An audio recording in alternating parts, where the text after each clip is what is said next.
Hello friends, welcome to my YouTube channel medicine today. और आज के इस एपिसोड में हम बात करने वाले एक बहुत ही सामान्य समस्या जो आजकल गर्मियों में लोगों को काफ़ी परेशान करती है, उसके बारे में बात करने वाले हैं। इस समस्या का नाम है चक्कर। चक्कर इन गर्मियों में लोगों को बहुत ही ज़्यादा आता है और ये चक्कर किसी भी उम्र के लोगों को आ सकता है, बड़े हों, उम्र वाले हों, किसी को भी आ सकता है। कभी कभी चक्कर के साथ उल्टी भी आता है और ये चक्कर इतना भयंकर होता है, लोगों को समझ में नहीं आता कि अचानक चक्कर कैसे आ गया। सब कुछ है, ना बुखार है, ना सर्दी है, ना खांसी है, कुछ भी नहीं है, फिर भी चक्कर कैसे आ गया। न लूज मोशन हुआ है, न और कहीं कुछ गड़बड़ी है, अभी तक सब कुछ ठीक था, फिर अचानक से आज या अभी से मुझे चक्कर कैसे आने लगा। तो आज मैं इसी के बारे में बात करने वाला हूँ कि इन गर्मियों में अचानक से चक्कर क्यों आता है। तो एक एक करके हम इसके सभी कारण जानेंगे और लास्ट में मैं आपको बताऊँगा कि इसका निदान कैसे है। तो जो इसका पहला सबसे प्रमुख कारण है वो डिहाइड्रेशन है।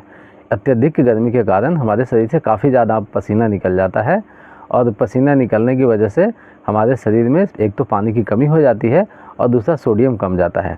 सोडियम कम जाने से हमारे शरीर का इलेक्ट्रोलाइट इम्बैलेंस हो जाता है और एक चक्कर का काफ़ी प्रमुख कारण होता है। यानी ये कह सकते हैं कि शरीर में नमक की कमी से भी चक्कर आता है, इलेक्ट्रोलाइट इम्बैलेंस होने से चक्कर आता है। इसका दूसरा जो प्रमुख कारण है वो है भूख में कमी। ज़्यादा गर्मी में क्या होता है, लोगों को भूख कम लगता है और भूख कम लगने की वजह से लोग क्या करते हैं, अपना एक टाइम का भोजन या तो कम कर देते हैं या तो बंद कर देते हैं। तो दोनों अवस्था में क्या होता है कि शरीर में अपना जो शुगर लेवल है वो ड्रॉप होता है, यानी शुगर लेवल कमता है, तो वो भी एक चक्कर का कारण बनता है। इसका तीसरा जो प्रमुख कारण है वो लो बीपी का हो जाना है। जैसा कि मैं पहले बताया कि शरीर में अत्यधिक पानी का कमी हो जाता है, तो अत्यधिक पानी कमने से शरीर में सोडियम कमता है। सोडियम कमने से इलेक्ट्रोलाइट इनबैलेंस होता ही है, वो एक चक्कर का कारण होता ही है। पर उसका दूसरा इफेक्ट ये होता है कि हमारा ब्लड प्रेशर भी लो हो जाता है और जब ब्लड प्रेशर लो होता है तो आपको पता है ब्लड प्रेशर लो होने की वजह से भी चक्कर आता है। और जो गर्मियों में प्रमुख कारण है वो जिन लोगों के शरीर में खून की कमी होती है, खून की कमी है जिनका हीमोग्लोबिन की मात्रा से खून में कम होता है। अब हीमोग्लोबिन की कम मात्रा से मेरा मतलब है जिनका हीमोग्लोबिन 11 से नीचे होता है, उन लोगों को गर्मियों में ज़्यादा चक्कर आता है। इसका वजह यह है कि ज़्यादा गर्मी होने की वजह से उनके शरीर में ऑक्सीजन का सप्लाई थोड़ा कम जाता है हीमोग्लोबिन कम होने की वजह से, तो ये भी एक प्रमुख कारण बनता है जिससे चक्कर आता है। और एक और कारण है जो सब जानते हैं, इसके पिछले वीडियो में मैंने इस पर बात भी किया था, लू लगना। जब लू लगता है या तो उसके वजह से भी चक्कर आता है। चक्कर के इन सभी सामान्य कारणों पर चर्चा करने के बाद अब हम इसके बचाव और ट्रीटमेंट के बारे में बात करेंगे। बचाव, जैसा कि मैंने लास्ट वीडियो में बताया था कि इन गर्मियों में लू से बचने के लिए आप क्या कर सकते हैं या गर्मी से बचने के लिए आप क्या कर सकते हैं। आप जब भी बाहर घूमने जाएं तो कॉटन के कपड़े से अपना सिर, अपना कान और अपना मुंह कवर कर लें और जब भी बाहर निकलना हो तो भरपूर पानी पिएं और अपने साथ पानी का पर्याप्त मात्रा अपने साथ रखें। आप बीच बीच में आराम करते जाएं, लगातार ट्रैवल ना करें, ठंडे और शीतल जगह पे रुक के थोड़ा आराम कर ले, शरीर को ठंडा होने दें।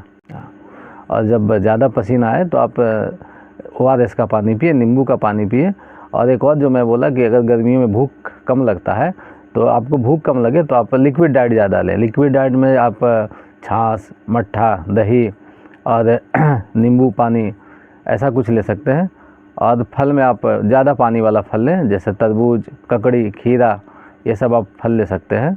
आपके शरीर में पानी की कमी की मात्रा तो पूरा करेंगे ही, साथ में शरीर का इलेक्ट्रोलाइट भी बैलेंस करेंगे।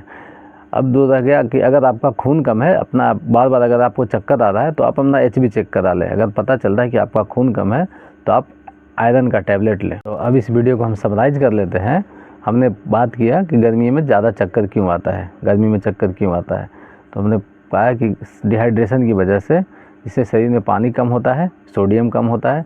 सोडियम कम होने की वजह से दो चीज़ होता है, एक तो हमारा इलेक्ट्रोलाइट इनबैलेंस होता है और दूसरा हमारा BP कमता है।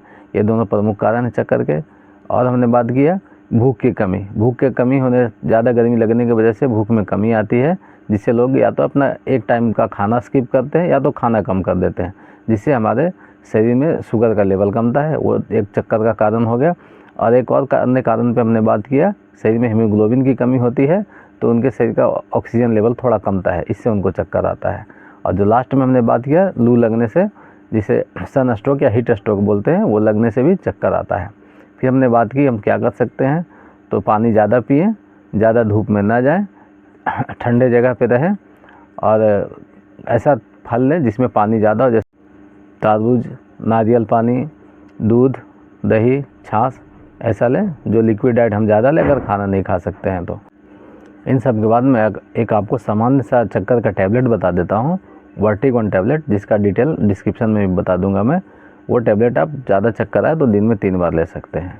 इसके बाद भी अगर चक्कर आता है तो आप अपने डॉक्टर को दिखाएं, सही से चेकअप करवाएं और ऐसी जानकारी के लिए हमारे साथ बने रहें। धन्यवाद।